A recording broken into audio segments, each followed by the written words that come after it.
Sumainyo ang Panginoon. At sumaiyo rin. Ang mabuting balita ng Panginoon ayon kay San Marcos. Papuri sa iyo, Panginoon. Noong panahong iyon, nakarating kay Haring Herodes ang balita tungkol kay Jesus, sapagkat bantog na ang pangalan nito. May nagsasabi, siya'y si Juan Bautista na muling binuhay, kaya nakagagawa siya ng mga himala. May nagsasabi naman, siya'y si Elias.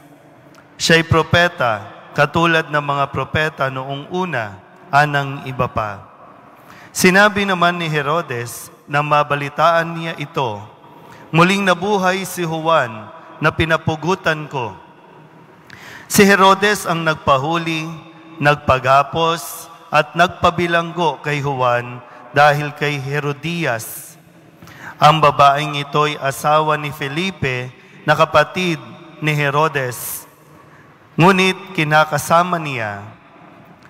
Ang babaeng ito'y asawa ni Felipe na kapatid ni Herodes, ngunit kinakasama niya. Laging sinasabi sa kanya ni Juan, hindi matuwid na kunin ninyo ang asawa ng inyong kapatid. Kaya't si Herodias ay nagkimkim ng galit kay Juan. Hinangad niyang ipapatay ito, ngunit hindi niya magawa, sapagkat natatakot si Herodes kay Juan. Alam niyang ito'y taong matuwid at banal, kaya't ipinagsasanggalang niya. Gustong-gusto niyang makinig kay Juan, bagamat labis siyang nababagabag sa mga sinasabi nito. Sa wakas ay nagkaroon ng pagkakataon si Herodias nang anyayahan ni Herodes sa kanyang kaarawan ang kanyang mga kagawad, mga pinuno ng hukbo at ang mga pangunahing mamamayan ng Galilea. Pumasok ang anak na babae ni Herodias at nagsayaw. Labis na nasiyahan si Herodes at ang mga panauhin. Kaya't sinabi ng hari sa dalaga, hingin mo sa akin ang anumang ibig mo at ibibigay ko sa iyo. Naisumpa pa niyang ibibigay kahit ang kalahati ng kanyang kaharian kung ito ang hihilingin. Lumabas ang dalaga at tinanong ang kanyang ina, ano ang hihilingin ko? Ang ulo ni Juan Bautista, sagot ng ina. Dali-daling nagbalik ang dalaga sa kinaroroonan ng hari. Ang ibig ko po'y ibigay ninyo sa akin ngayon din sa isang pinggan ang ulo ni Juan Bautista. Sabi niya, labis na nalungkot ang hari, ngunit dahil sa kanyang sumpa na narinig ng kanyang mga panauhin, hindi niya matanggihan ang dalaga. Kaagad niyang iniutos sa isang bantay na dalhin sa kanya ang ulo ni Juan. Sumunod ang bantay at pinugutan si Juan sa bilangguan. Inilagay ang ulo sa isang pinggan at ibinigay sa dalaga. Ibinigay naman iyon ng dalaga sa kanyang ina. Nang mabalitaan ito ng mga alagad ni Juan, kinuha nila ang kanyang bangkay at inilibing. Ang mabuting balita ng Panginoon. Pinupuri ka namin, Panginoong Hesukristo. Isang magandang umaga po sa inyo lahat. Palapakan natin ang Poong Jesus Nazareno. Malinaw naman yung sound system. Malinaw din yung pagbabasa ko. No, sabi doon, no, hindi mainam na asawahin ang asawa ng kapatid mo. Ibig sabihin, hindi tamang nakikiapid ka. Sabihin nyo nga sa katabi ninyo, huwag kang makiapid. Pag sinabing pakikiapid, di ba, no, nakikiapid, po pwedeng ikaw may asawa ka na, pero pumapatol ka pa sa iba. Dati, lalaki lang ang gumagawa nito. No, lalaki lang yung kayang humanap ng ibang babae. Pero ngayon, ayaw patalo ng mga babae. Ang mga babaeng may asawa, pumapatol sa ibang lalaki. Kasi sabi, dapat pantay-pantay. Dapat equality. Pero sabi ni Juan Bautista, hindi mainam na asawahin ang asawa ng iba. Sabihin nyo nga sa katabi ninyo, huwag kang pumatol sa iba, ha? Sige. Bawal ang judgmental, di ba? No? Bawal ang judgmental. Hindi natin alam Hindi natin kilala. Pero at least, pwedeng mapaalalahanan. Kasi mahirap naman na dito ka aalalahanin ng mga tao. Di ba? Yung, yan, siya yung nakiapid. Di ba? Kasi kung titinan natin, pag nilaya natin ito, no? Tingnan nyo nga yung mga katabi ninyo muna. Malapit nang kunin ng Diyos yan Tingnan nyo nga. Malapit na O di ba, kayo nga, di ba, pre-departure na kayo, di ba, no?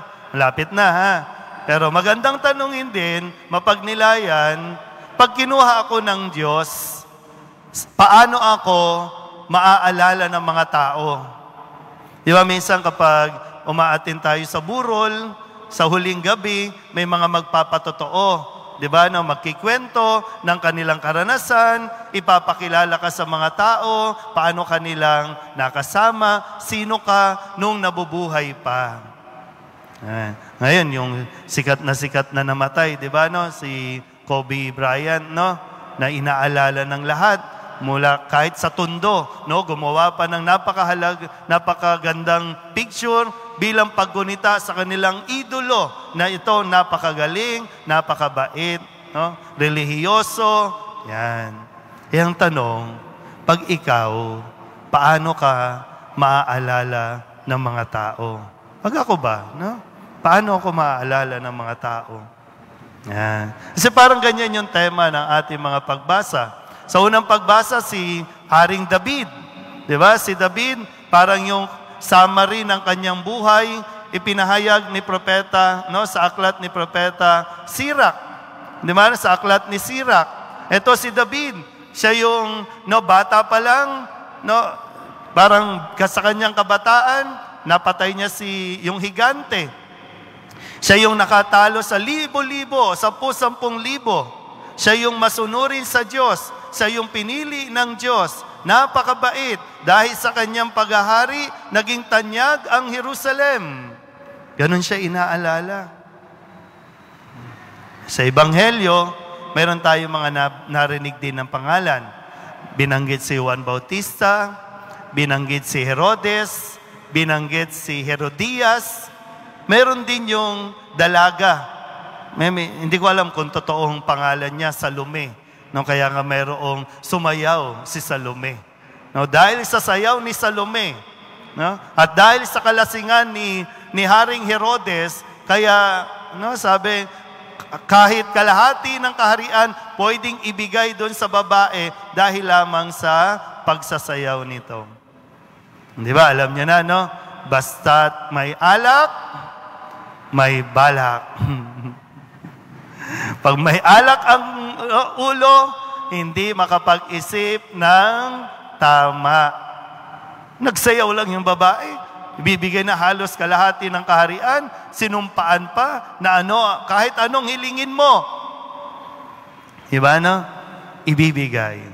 Hindi ba naman may topak Pero magandang tingnan natin, no? Kasi baka mamaya, no? Maraming Herodias, maraming Herodes, at marami yung si Salome sa panahon natin ngayon. Tingnan natin isa-isa, no? Naipakilala ko na si David.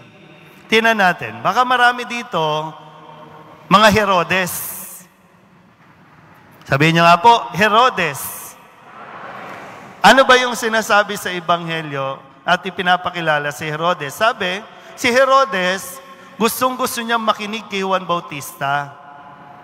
Di ba, no? Natutuwa siya na pinakikinggan si Juan Bautista. Kahit na minsan nababagabag siya sa mga sinasabi ni Juan Bautista, pero gustong-gusto niyang nakikinig kay Juan Bautista. Pero, nung sinabihan siya ni Juan Bautista, Herodes, hindi mainam kunin o asawahin ang asawa ng kapatid mo. Biro mo, no? Kapatid niya. Mas matindi yun. No? Si Felipe, yung kapatid ni Herodes, may asawa, si Herodias. Nagkagustuhan yung dalawa. Ito ngayon si Juan Bautista, tagapagpahayag ng katotohanan. Ang totoo, kahit masakit, dapat ipinapahayag. Sabihin niyo sa katabi ninyo, huwag kang matakot sa katotohanan. Sige nga. Nasasanay tayo sa kasinungalingan. Ang dami ng fake news. Sana tayo, na mga deboto ng Nazareno, hindi fake ang pagiging deboto. Baka katulad ni Herodes, no, gustong-gusto nyong nagsisimba, gustong-gusto nyong nagdidibosyon, pero pag sinabihan na kayo na mali ang ginagawa ninyo, anong ginawa ni Herodes? Ipinakulong si Juan Bautista. Pero gustong-gusto niyang nakikinig kay Juan Bautista. Di ba, no? Pero nung pinagsabihan na siya, mali ang ginagawa mo. Di ba, minsan, real talk tayo, no? Deboto kayo ng Nazareno, kapag nagsabi ang simbahan, huwag papayag sa abortion, huwag papayag sa same-sex marriage, huwag papayag sa divorce. Ano ba, reaction ninyo? Ano ba pakialam ng simbahan dyan? Tahimik ka na lang, simbahan. Yung mga pari mo na lang, ayusin mo.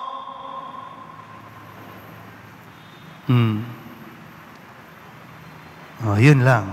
Diba, nanahimik na. Yun si Herodes. Mas matindi si Herodias. Anong ginawa ni Herodias? Dahil nabuking sila, dahil pinagsabihan siya, nagalit siya kay Juan Bautista kasi parang nangingialam ito Nangingialam sa kanilang buhay Kasi nga, mali yung kanilang ginagawa, hindi pinapigilan si Juan Bautista na magsabi ng katotohanan.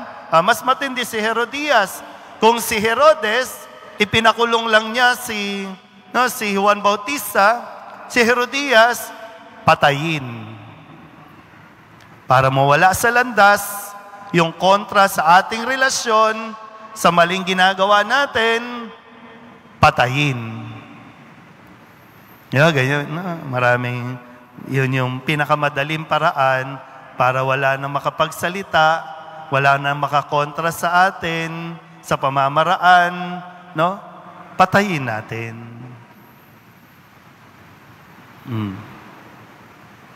Diba? Kaya nga, marami gusto ng abortion Para hindi mabuking, bakit ka nabuntis? Bakit ka nakabuntis? Ano bang problema kung nabuntis ka o nakabuntis ka? Kasi may asawa na ako, Father. Nasa asawa mo, nasa ibang bansa. Paano ka nabuntis? Nakiapid. Ang solusyon, patayin.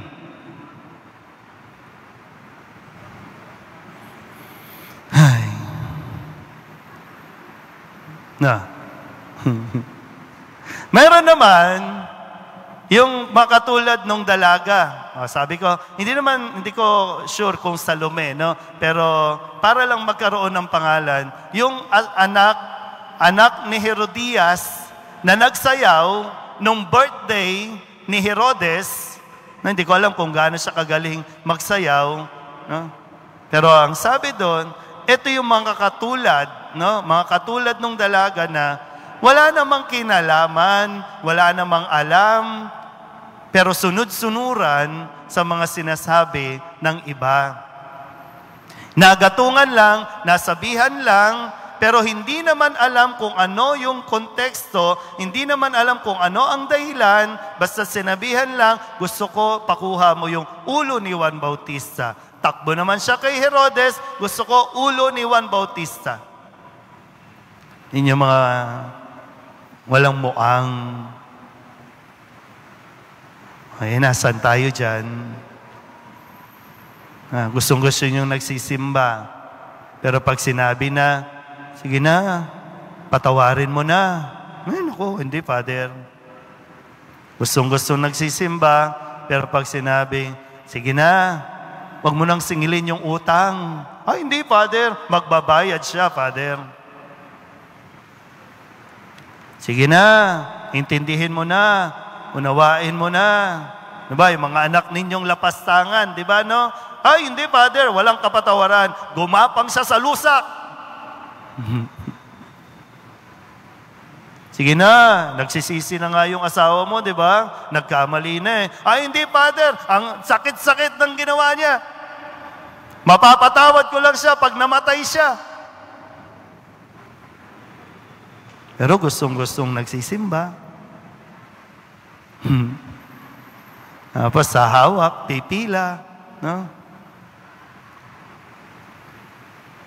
Uy, andito na ang coronavirus. Ano pang hinihintay mo?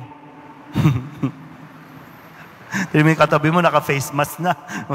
Noli Di Castro, naka-face mask na.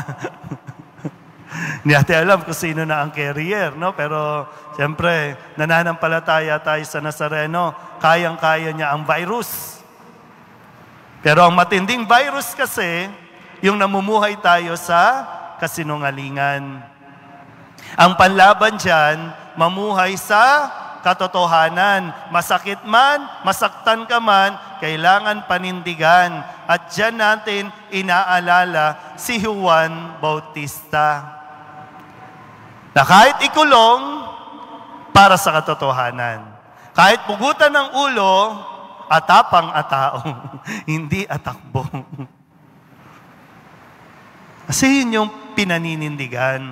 At doon natin talagang naaalala pag sinabing si Juan Bautista, yan, matapang yan.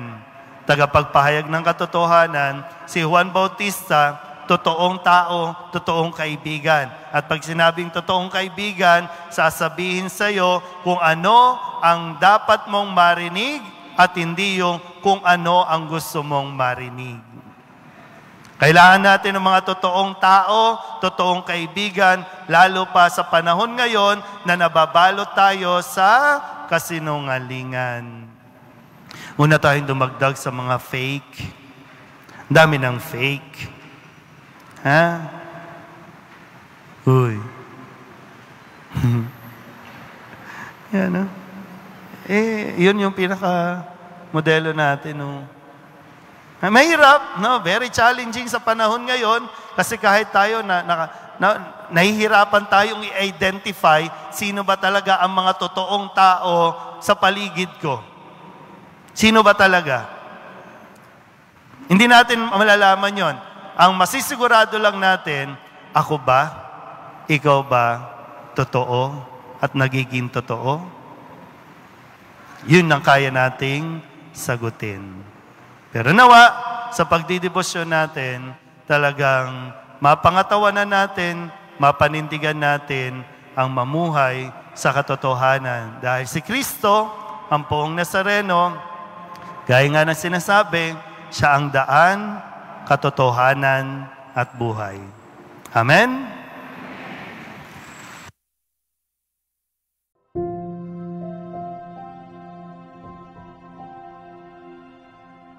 Thank you.